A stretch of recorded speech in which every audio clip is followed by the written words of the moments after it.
around is privacy. But the musicians were okay. Oh yeah, that was great stuff. Yeah. Who were some of the people that you particularly liked among the musicians who had interesting personalities? I liked them. I kept it strictly business, and I will tell you that I would fly out to the West Coast to tape a couple of Merv Griffin shows, and I have a policy not to do lunch, as they say. I find that very often that's counterproductive. So I would take the red eye back, and 6 o'clock in the morning I'd land back here. And I didn't want to meet with executives or artists at lunch and all of that. I didn't go that trip because my integrity was extremely important. And people always had me under an electron microscope to see if I were playing games or whatever. And so you didn't go. I never went that route. You have lunch with somebody, in my advice to students, and you'll say 9 good things about people, and one thing is a little off center, and they immediately go running out carrying a story and whatever. And so you didn't want to put yourself in that kind of that? position. You know how the game is played, and you know what it's about, and you don't get sucked into the trap that's always there. You are unusual in that. I mean, you really have been a giant in the music industry, and yet you never lived in, as far as I know, in New York or LA. Right. You've always lived, you grew up in Philadelphia, but now you live in Cherry Hill and have lived there for quite a long time. Yeah, Cherry Hill is a bedroom community for Philadelphia. Right. So I'm over So you're the bridge unusual, all the time, though. How do you account for that? Or you've always been a family man, then? Yeah, I'm a middle-class guy, and do you ever feel that you sort of don't fit with the types that you are running with? So no, to I speak? fit with everybody. Okay. You know, I've had an extraordinary education. I won a top scholarship in the city in Philadelphia, the Simon Muir. Yeah. Which I had a choice of any university in the country, and took it down the street at the University of Pennsylvania. And I went to med school, and I have a master's plus 30 credits, and I'm a specialist in mentally retarded and brain-injured children. Well, you were a teacher at one time. Yeah, I taught for many years and had parallel careers. So I've chased a lot of dreams. But what I take great pride in right now, Mrs. Cohen, is Channel 10 recently stated I'm the foremost philanthropist in all Delaware Valley. Now that is not in terms of the amount of money, because we have our Sidney Kimmels, whom I know well. He wanted to be what I became, actually. That's another story. And I went through Central High School with his first cousin, Mary Kimmel, who is a famous urologist. But everything I do in philanthropy is unique, innovative, and more than very unique. I don't have partners, I don't solicit funds. And then the opportunity arose within the past year here at Drexel University. Yeah. Now, I was dealing with a couple of other universities and so on because I was particularly interested in the television station, of which Drexel is the foremost leader. Yeah. And I got to meet Jonathan Estrin, who was then dean, and he just left and got one of the biggest jobs in Hollywood, executive vice president of the AFI. American Film Institute. Yeah, and he did that show that was #1 for Cagney and Lacey. And a movie with Elizabeth Taylor. So tell us about what you established so I here. had lunch with him a couple of times. I took him to the best Chinese restaurant in Philadelphia, which he didn't know anything about. And he knew everybody in this town. He wrapped this town up like nobody I've ever seen. So then I realized what the situation would be to establish an institute. Now, I've been offered what they call naming opportunities. Yeah. You know, for something that bricks already and mortar. exists. And you wanted to create I've got something. names up South Broad Street, the Avenue of the Arts. They've got plaques there on me and this and that. And I was interested in something for students. And this school now is already the attention across the country, and the amount of publicity it's already gotten is tremendous. And it's the For entertainment studies. And exactly what it is, for those that don't know, is it combines courses in engineering, which are needed in the field, and of course business, entrepreneurial background, and here we have a record company now, we have cutting edge equipment, because a school like Drexel has a lot of graduates who can get us equipment. It's an exciting program. Yeah, and from New York, and this stuff comes in. And we have a fabulous faculty, and the new director ran the A&E cable network, and I read the resumes of the people that applied, and these are people that have had the biggest jobs in television and movies. Extraordinary. Harvard Law School and so on. And I asked them, why do you want to go in academia and so on? Well, this is what happens when you get to that age portion. Been there, done that, and here we go. Well, also giving something back, just as you are now in terms of your philanthropy. All of those things.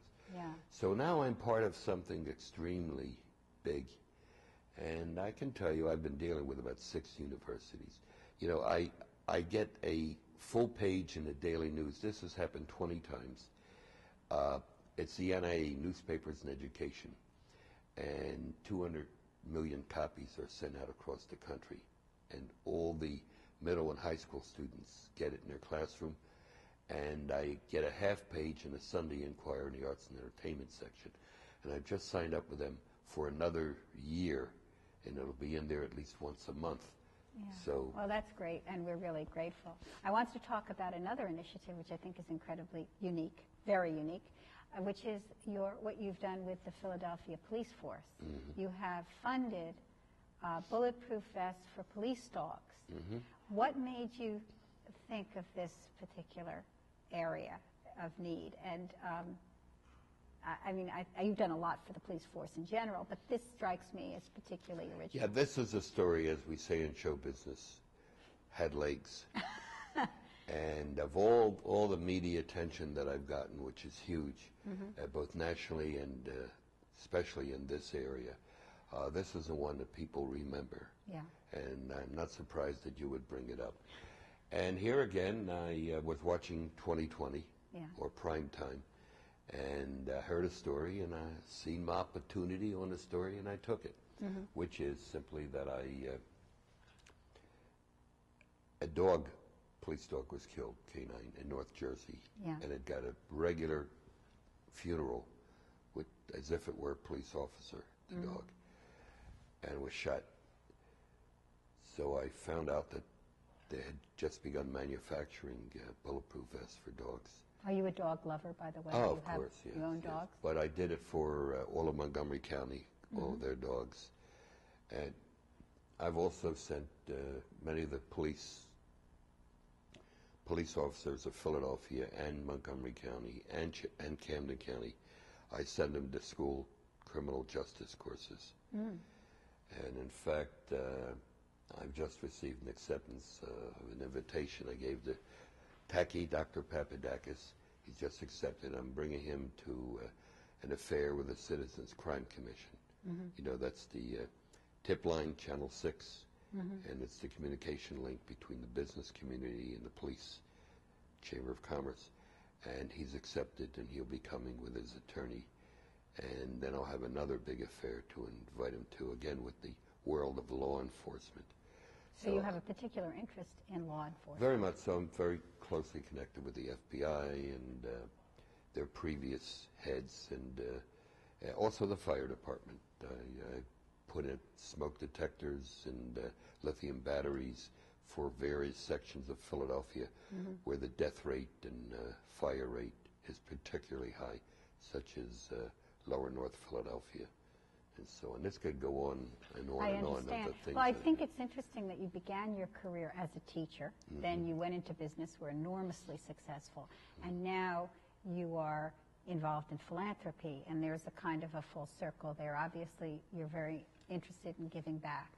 And Yes. I wonder what it is that inspires you as a philanthropist. I mean, that seems to be your passion at the moment. I do it because I can. You can. And it seems as if I've gotten involved in this and whatever I put my hands to. The only real passion I had as a young fellow and going to Central High was being on the radio, and then of course led to television. And I'm very good at that, obviously. But did you ever feel about television the way you felt about radio? I don't think anybody from radio ever feels Yeah. about television the way they feel about radio, the communication that you can do Through just your with a voice. human voice. It's spectacular. I do the commercials for Lynn Abraham on her campaigns, and Frank Rizzo and Bruce Castor. I wonder why it is that the voice has that power. Why do you think it is? I mean, it's less is more in a sense. I give you Renata Tiboldi. There's a voice Here's a voice. like no other. So you like all kinds of music, I take it. Oh yes, yeah. I get interviewed on the local AM Minneapolis or whatever, and very often the host, at the end, they're all going to do a thing like the Ringo Starr story I would like to tell you about. Yeah. And they say, "So, Mr. Rudman, what kind of music? What is your favorite song and whatever?" My favorite to sit down is the Franck Symphony in D minor. And they want to throw. That's not what they want That's from not you. what they wanted. So you really run the gamut from classical. Don't put me into a black box or anything else. Well, I don't see how I could put you in No, I any don't kind mean of you. box.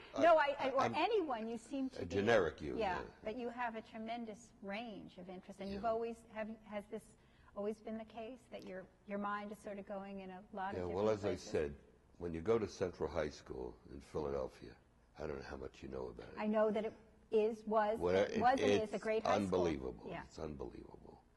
I mean, the guy I sat next to became the first vice president and treasurer of the World Bank under McNamara, Eugene Rotberg. And then there's Marvin Katz, federal district judge. And then there's Eddie Becker, who's president judge of the U.S. Court of Appeals. And So this goes on and does on. this translate? I mean, obviously you have a great love for Philadelphia. too. Yes. Well, this mean, is where I was born and raised, and I told you about the scholarship, so every opportunity was handed to me, as so many other people here in Philadelphia, and I'm eternally grateful. It just, and The Corn is Green, both the play and the movie, and this is the Welsh Miners and Betty Davis, and they talk about lifting this coal miner boy up over the fence, and he can see the green grass stretching out ahead. And that's what it is. You got the IQ, but it's got to be developed. And you feel that you yourself, obviously, were a recipient of so much. Yes, and once you meet Konstantin Papadakis, of course his wife Eliana is really more powerful than he is. I've told him that. He said, "Yeah, you're probably right." Because when he can't make it, I say, "That's fine. Just send your wife." But once you meet a dynamo, such as he is, a man who has captivated certainly this entire area, but maybe the whole world. I just looked, I've been 10 years now in Who's Who in the World. And I had forgotten to look up whether Papadakis was in there. And big shot me, I was going to, put the word in and get him in. But I just looked it up, and he's got a Well, thank you, Kal welcome. Rudman, for being here today with us. And thank you for joining us for the Drexel interview.